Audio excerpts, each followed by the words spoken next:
අයිබොන් මම ශලවෛද්‍ය රොහන් සිරිසේන ඔබගේ උදරේ උඩ කොටසේ ඇති වෙන වේදනාවන් සම්බන්ධ දැනුවත්ද? අපි අද කතා කරන්න යන්නේ ગેස්ට්‍රයිටිස් තත්ත්වය සම්බන්ධව. ગેස්ට්‍රයිටිස් කියලා ඇසිඩ් අඩු වෙන බේත් දිගටම පාවිච්චි කරලා තියෙනවද? මේ තත්ත්වය ગેස්ට්‍රයිටිස් විතරක්ම නෙවෙයි, ඔබගේ පිත්තාශය ගල් වෙන්න පුළුවන්, අග්න්‍යාශයේ ඉදිමුවක් වෙන්න පුළුවන්, ගෙඩියක් වෙන්න පුළුවන්. ඔබගේ උදරේ උඩ කොටසේ වේදනාවක් තියෙනවා නම් සමහර අවස්ථාවලදී පරීක්ෂණ අවශ්‍යයි.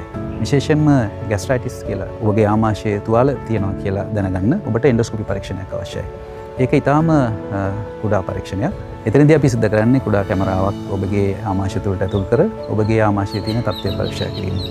ආමාශයේ තුවාල තත්ත්වයක් හරි එහෙම නැත්නම් ඉදිමුව ગેස්ට්‍රයිටිස් වගේ තත්ත්වයක් තිබෙනවා නම් ඔබට අවශ්‍ය වන්නේ වෛද්‍ය ප්‍රතිකාර පමණයි. ගොඩක් වෙලාවට පිත්තාශයේ ගල් වී එහෙම නැත්නම් අග්න්‍යාශයේ තියෙන ප්‍රශ්නයි ગેස්ට්‍රයිටිස් කියන තත්ත්වයයි එකම විදිහට තමයි ඔබට දැනෙන්නේ. පිත්තාශයේ ගල් හෝ අග්න්‍යාශයේ තියෙන ප්‍රශ්න අපි පරීක්ෂා කරන්නේ අල්ට්‍රාසවුන්ඩ් ස්කෑන් කියන පරීක්ෂණය.